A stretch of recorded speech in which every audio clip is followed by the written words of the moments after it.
ఓం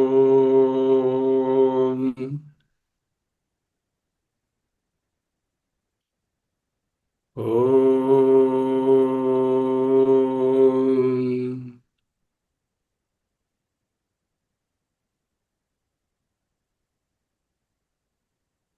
ఓం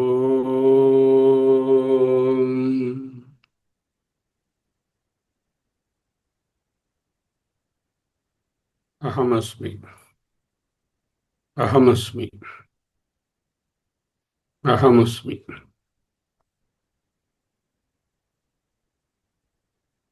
స్థిర సుఖమాసనం. మహావాక్యరత్న ప్రభావళి. ఉపదేశవాక్య ప్రకరణం.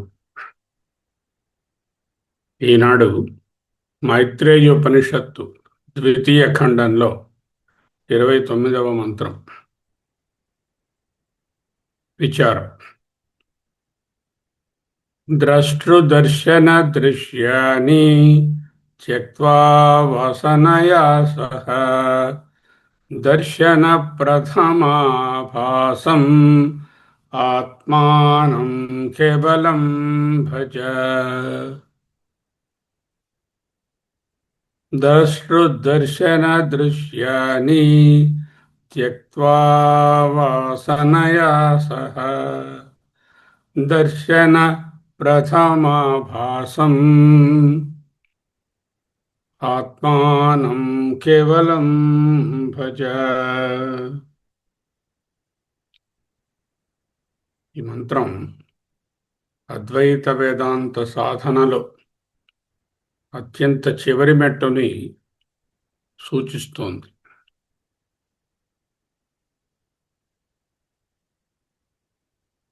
ఇంతవరకు నిన్నను గ్రాహక గ్రాహ్య భేదాన్ని, సకల భావములను విడవమని చెప్పారు. గ్రాహ్యక గ్రాహ్య భావాలను విడవాలని ఉపదేశించారు. ఇప్పుడు ఆ రెండిటికి మధ్యన ఉండేటటువంటి ఒక క్రియ ఉన్నది కదా, దర్శన వ్యాపారము, దానిని కూడా వదిలిపెట్టమని చెప్తున్నారు. ద్రష్టృ దర్శన దృశ్యాని త్యక్త్వా వాసనయా సహ. దర్శన వ్యాపారాన్ని కూడా పూర్తిగా అధిగమించండి. ద్రష్ట, దర్శనం, దృశ్యం అనే మూడు కలిసి ప్రతి అనుభవానికి ఆధారంగా కనిపిస్తాయి. ద్రష్ట, దృశ్యం, దానిని చూచే ప్రమాణం కన్ను లేక మనస్సు, జరిగేటటువంటి ఒక ప్రక్రియ, ఒక ప్రమా దర్శనం. చూచేవాడు ద్రష్ట, చూడబడేది దృశ్యం, చూచే ఇంద్రియము కన్ను లేక మనసు. ఈ ప్రక్రియ మొత్తం దర్శనం. దీనినే వృత్తి వ్యాపారము లేక సవిశేష జ్ఞాన వ్యాపారము, సవిశేష బుద్ధి వృత్తి అంటాం. అదే దర్శనం. సాధారణంగా మన వ్యవహారిక జీవితం అంతా ఈ త్రిపుటి పైనను, ఈ దర్శన అనేటటువంటి వ్యాపారం మీదనే ఆధారపడి ఉంది. ఇక్కడ దర్శనం అంటే చూడడం అనే కాదు, 5 ఇంద్రియాలు మనోబుద్ధులతో కూడా గ్రహించేదంతా కూడా దర్శన వ్యాపారమే. ఉపనిషత్తు దృష్టిలో ఈ త్రిపుటి పరమార్థ సత్యం కాదు. శని వ్యవహారంలోనే త్రిపుటి. పారమార్థికంగా అంటే భూత దర్శనాత్ ఇది సత్యం కాదు. అవిద్యా కల్పితమైనటువంటి మనోవ్యవహారం మాత్రమే.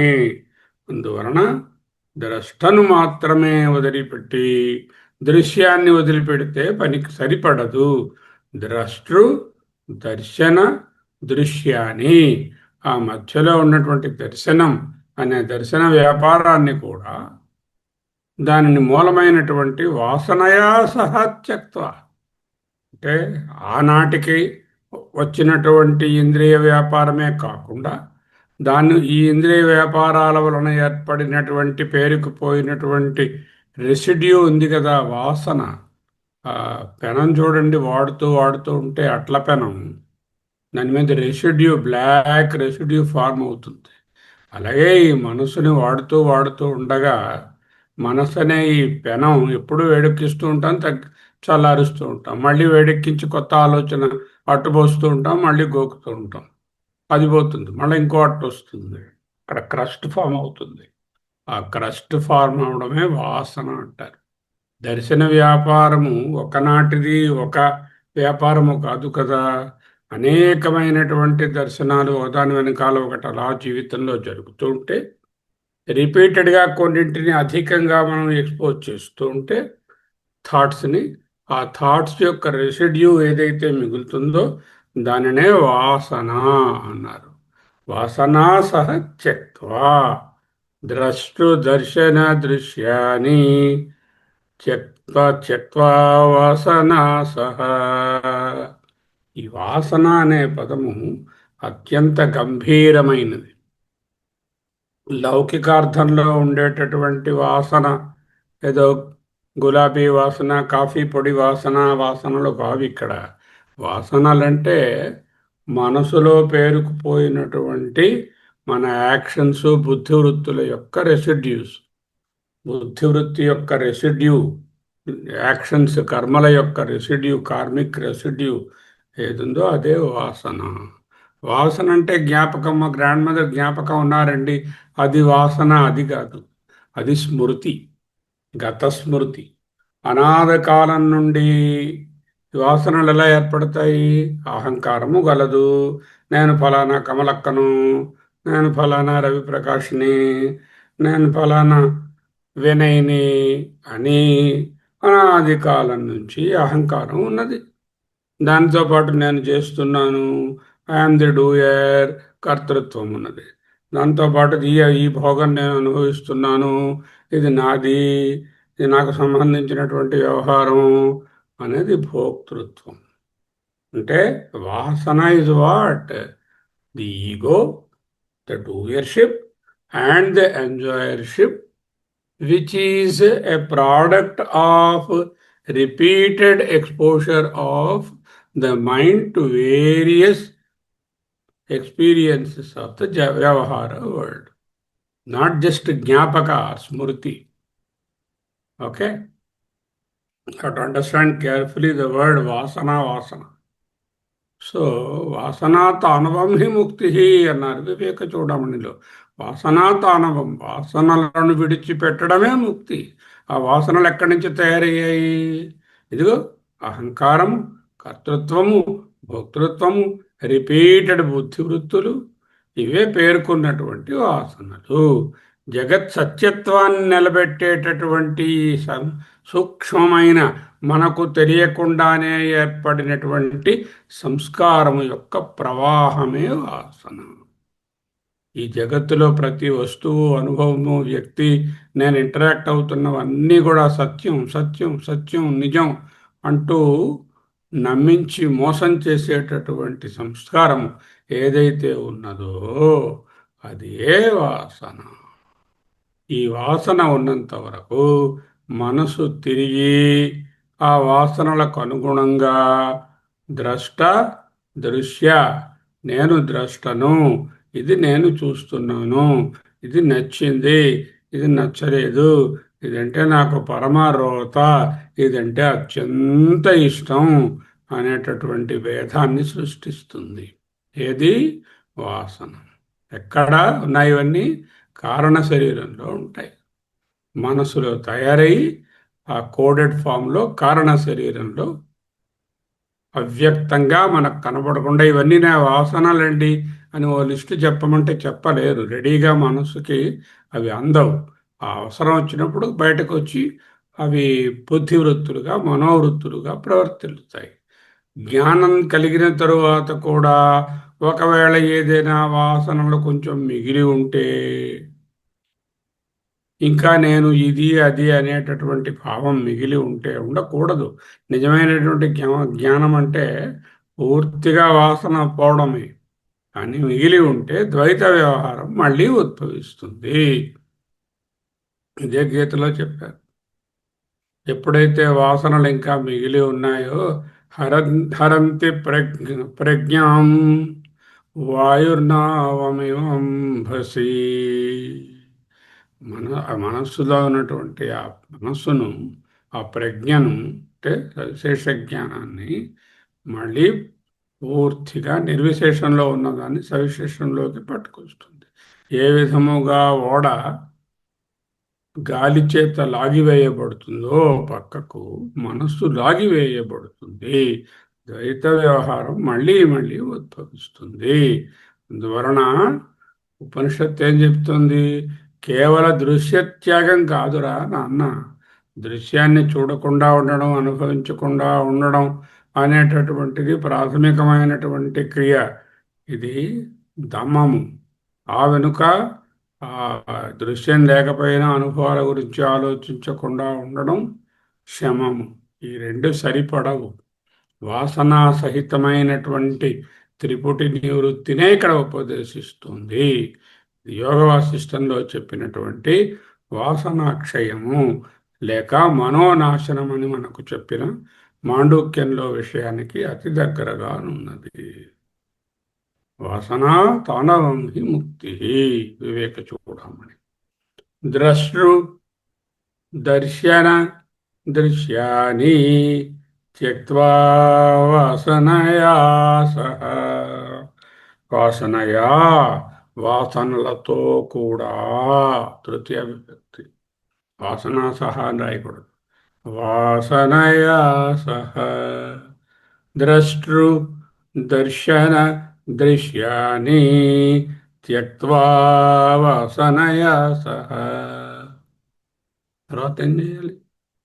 అహమస్మి, అహమస్మి, అహమస్మి, సోహం, సోహం.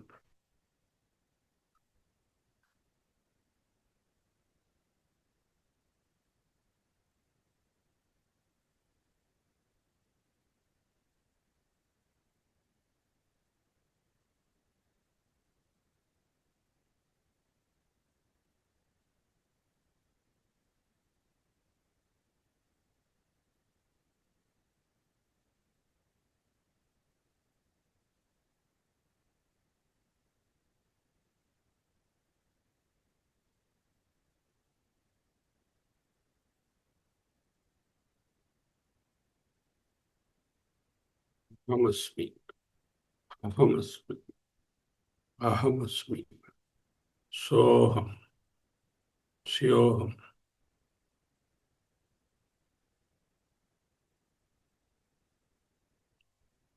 అన్నపూర్ణోపనిషత్తులో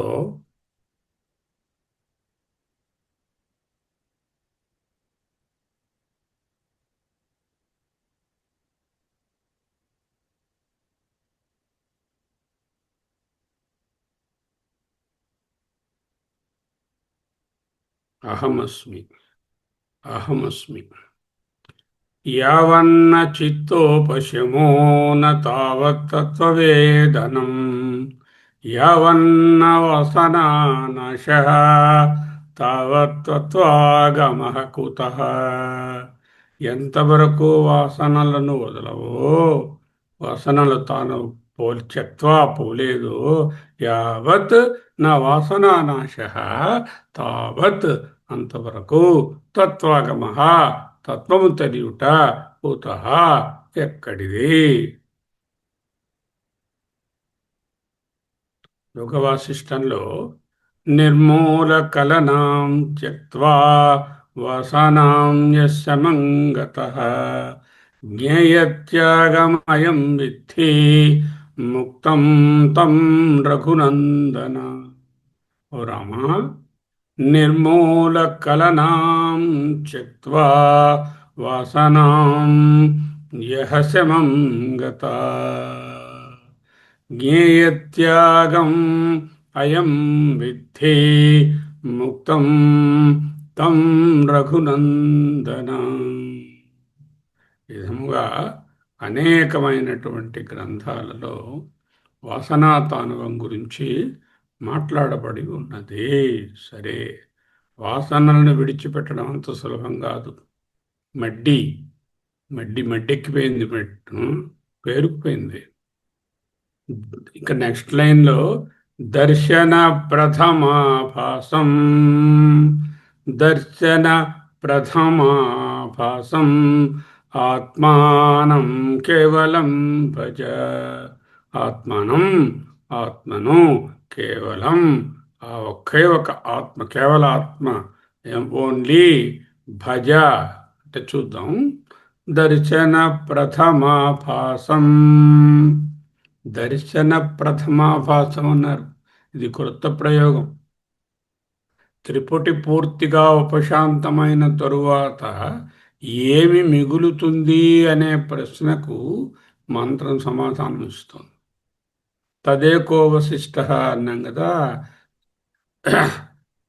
ఈ ముందు శ్లోకంలో చెప్పినట్టుగా చిష్టం ఏదైతే మిగిలిందో అది సమస్త దర్శన వ్యవహారానికి ప్రథమం అంటే ముందుగానున్నది. అంటే ఏ సవిశేష బుద్ధి వృత్తి కలగకపోయినా ఆ సవిశేష బుద్ధి వృత్తులకన్నిటికీ ముందుగానున్నటువంటి ప్రకాశం, అచిత్, ఆ ఎరుక ఏది ఉన్నదో అది ప్రథమ ఆభాసం అన్నారు. త్రిపుటి పూర్తిగా ఉపశాంతమైన తరువాత ఏది మిగులుతుంది? వచ్చే రూమ్లో 100 వస్తువులు పెట్టాము. ఈ 100 వస్తువులు తీసినంత ఏం మిగులుతుంది? ఆ ముందు ఏది ఉందో అదే ఉంటుంది. అలాగే సవిశేష వృత్తులు రావడానికి ముందు ఏది ఉందో, ఏ నిర్విశేష చైతన్యంలో ప్రకాశిస్తున్నాయో, ఈ సవిశేష బుద్ధి వృత్తులు వచ్చిపోయేవి ఆగమాపాయలు. వాటిని తీసివేసిన తరువాత ఏది మిగులుతుంది? వాసనలు ఉంటాయి. ఎందుకు? వచ్చిపోయిన అలా గుర్తులు ఉంటాయి కదా, అవి కూడా చెరిపేశాం. అంటే అప్పుడు ఇంకేముంది? కేవలమైనటువంటి ఆత్మానం భజ. క్రైమ్ సీన్లో ఏమవుతుంది? క్రైమ్ చేసిన ఆయన ఉండడు, వస్తాడు, క్రైమ్ చేసేసి వెళ్ళిపోతాడు. కానీ గుర్తులు ఉంటాయి కొన్ని, ఫింగర్ ప్రింట్స్ అనో ఇంకోటనో గుర్తులు ఉంటాయి. ఆ గుర్తులను కూడా తొలగించారు. సీసీటీవీ రికార్డింగ్ అనో ఏదో ఉంటాయి. అవన్నీ కూడా తొలగించిస్తే ఏమిటి? ఎవరు ముందు ఎలా ఉందో అలాగే ఉంటుంది. ఏ సకల బుద్ధి వృత్తులను ద్రష్టు దర్శన దృశ్యాని త్యక్త్వా వాసనయ సహ. అప్పుడేం మిగిలింది? దర్శన ప్రథమాభాసం ఆత్మానం కేవలం భజ. సమస్త అనుభవాలకు ఇక్కడ ప్రథమ అంటే పూర్వంగా, ముందుగా, సమస్త జ్ఞాన వృత్తులకు ఆధారంగా. ప్రథమ అంటే ఆధారము. ఈయన ప్రధానమంత్రి అంటే ఏంటి?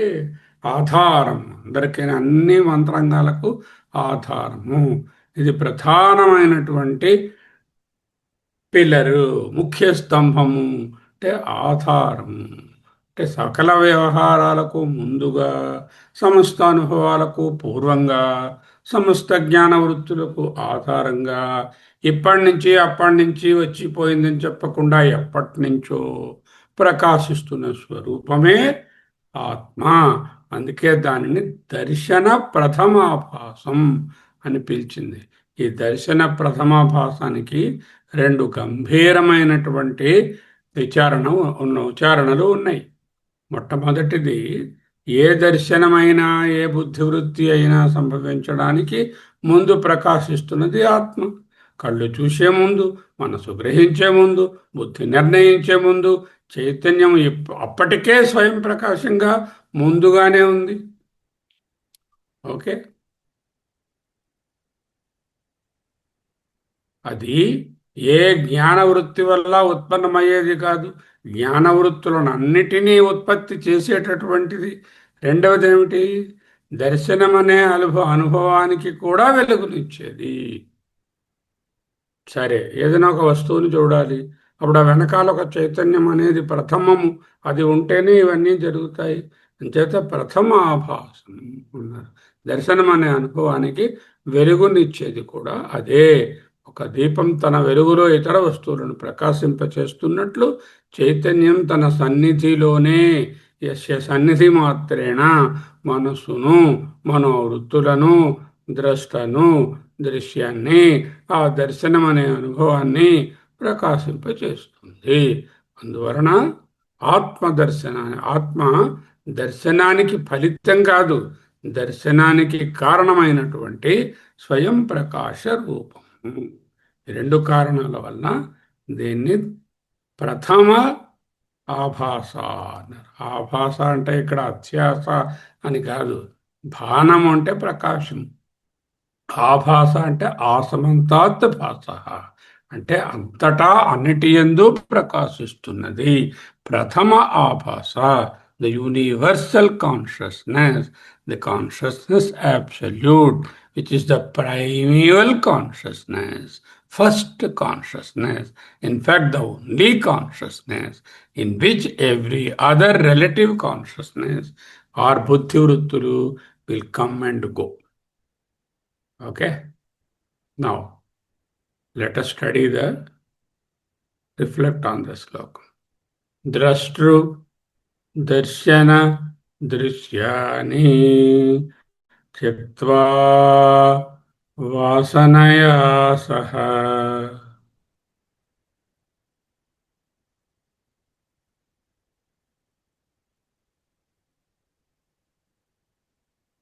అప్పుడు తదేకోవశిష్ట దర్శన ప్రథమాభాసం ఆత్మానం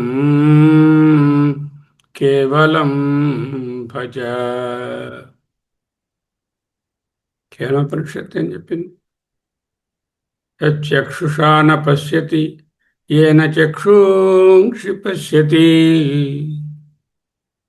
ఏది కనుల చేత తెలియబడదో, ఏది కనులను ప్రకాశింపచేస్తుందో, యన్మనసా న మనుతే ఏనాహుర్మనుమతం. ఏది మనసు చేత తెలియబడదో, ఏది మనస్సును తెలుసుకునే ఒక మీడియంగా మారుస్తుందో అనే మంత్రాలకు ప్రత్యక్ష వ్యాఖ్యానం ఏమిటి? దర్శన ప్రథమాభాసం ఆత్మానం కేవలం భజ. చైతన్యము ఎప్పుడూ తెలిసేది కాదు, తెలిసే ప్రక్రియలకు ఆధారమై ప్రకాశించేది. ఆత్మానం కేవలం భజ. చివరి వాక్యం సాధనకు పరమ ఉపదేశం. ఇక్కడ భజ అంటే భజన చెయ్యి, కూర్చొని కీర్తనలు పాడు అని కాదు. సాధారణ భక్తికి సంబంధించిన భజ కాదు, ఉపాసన అర్థం కూడా కాదు. అద్వైత వేదాంతంలో భజ అంటే ఆ నిష్టను పొందు, అభేదంగా ఉండు, అందులోనే స్థిరపడు.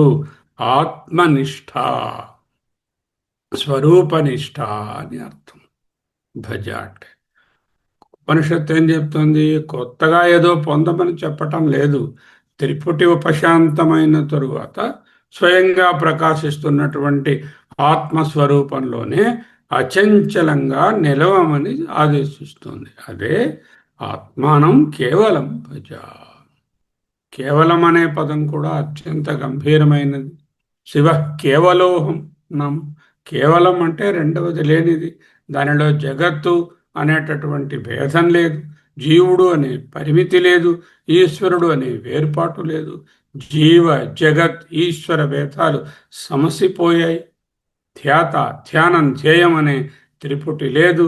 జ్ఞాతం జ్ఞానం జ్ఞేయ జ్ఞాత జ్ఞాన జ్ఞేయం అనేటటువంటివన్నీ ఒక్కటైపోయాయి. స్వయం ప్రకాశమైన అద్వితీయ చైతన్యమే ఉంది. అది కేవలం, అది అటువంటిది కేవలం. అందువల్ల ఆ ఉపనిషత్తు ఆ పర్టికులర్ అనుభవాన్ని, ఆత్మను కేవలం, ఆత్మానం కేవలం భజ. కేనోపనిషత్తు వాక్యానికి మరింత దగ్గరగా వస్తోంది. నేదం యదిదముపాసతే అంటూ సమస్త దృశ్య ప్రపంచాన్ని నిరాకరించింది కేనోపనిషత్తు.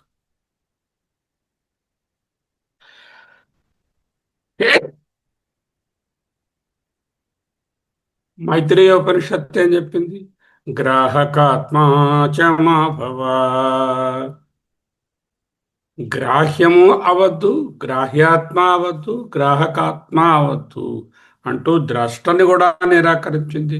ఇక్కడ ద్రష్టృ దర్శన దృశ్యాన్ని త్యక్త్వా అంటే త్రిపుటి మొత్తాన్ని దాని మూలమైన వాసనయా సహా, వాసనలతో సహా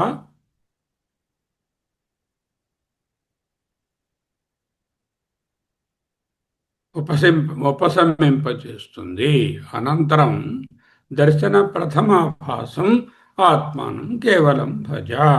అన్ని సమస్త అనుభవాలకు పూర్వంగా, ముందుగా, ఏకంగా, ఒకటిగా, అన్డివైడెడ్గా, యూనివర్సల్గా ఉన్నటువంటి కాన్షియస్ని స్వయం ప్రకాశంగా ఉన్న ప్రత్యేగాత్మలో స్థిరపడమని ఉపదేశం. అందువలన ఈ మూడు మంత్రాలు వరుసగా కలిపి చదువుకున్నాం.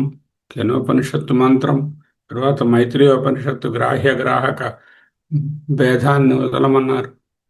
ఆ తరువాత అద్వైత సాధన యొక్క సంపూర్ణ క్రమాన్ని బోధించడానికి గ్రాహ్య నివృత్తి, గ్రాహక నివృత్తి, చిట్ట చివరగా ద్రష్ట దర్శన దృశ్య త్రిపుటి నివృత్తి, ఈ మూడు పూర్తయినప్పుడు మిగిలేది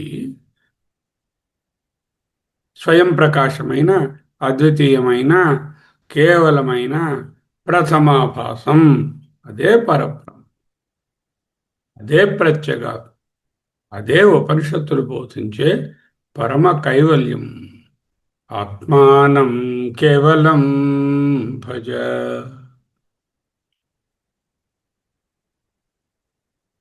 అహమస్మి, అహమస్మి, అహమస్మి,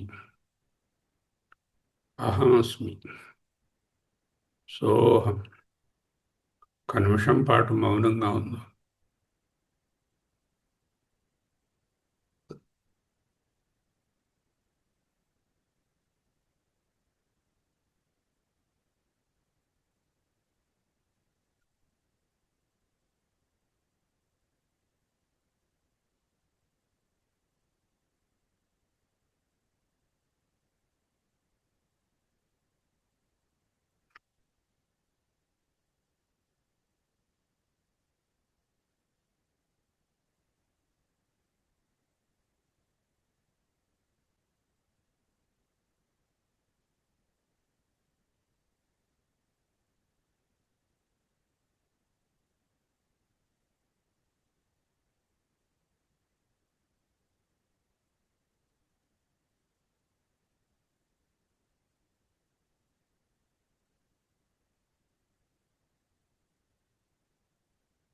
ద్రష్టృదర్శన దృశ్యాని త్యక్త్వా వాసనయా సహ దర్శన ప్రథమాభాసం ఆత్మానం కేవలం భజ. మైత్రేయోపనిషత్తు 229. అహమస్మి, అహమస్మి, అహమస్మి, అహమస్మి. సోహం, సోహం, సోహం. అమృత బిందు ఉపనిషత్తులోని మన ఏవ మనుష్యాణం కారణం బంధమోక్షయో, అన్నపూర్ణ ఉపనిషత్తులో చదువుకున్నటువంటి యావన్న చిత్తోపశము తావన్ తత్వవేదనం, యావన్న వాసనానాశ తావత్ తత్వాగమం కుతః అనే మాట యోగ వాసిష్ఠంలోని నిర్మూలకరణం త్యక్త్వా వాసనాం యః శమంగతః జ్ఞేయత్యాగమయం విద్ధి ముక్తం తం రఘునందన అనే అన్ని వాక్యాలు కూడా వాసనాక్షయం లేకుండా బ్రహ్మజ్ఞానం సిద్ధించదు అనే దానిని సమగ్రంగా స్పష్టంగా స్థాపిస్తున్నాయి. అయితే ఈ వాసనలను ఎలా పోగొట్టుకోవడం? ఏదైనా చేస్తున్నప్పుడు దానిలో అహంకారము, కర్తృత్వము, భోక్తృత్వాన్ని విరమిస్తే వాసనలు ఫార్మ్ అవడం మానేస్తాయి. లేకపోతే వాసనలు గట్టిగా పేరుకుంటాయి. అహమస్మి, అహమస్మి, అహమస్మి, అహమస్మి, సోహం. స్వస్తి.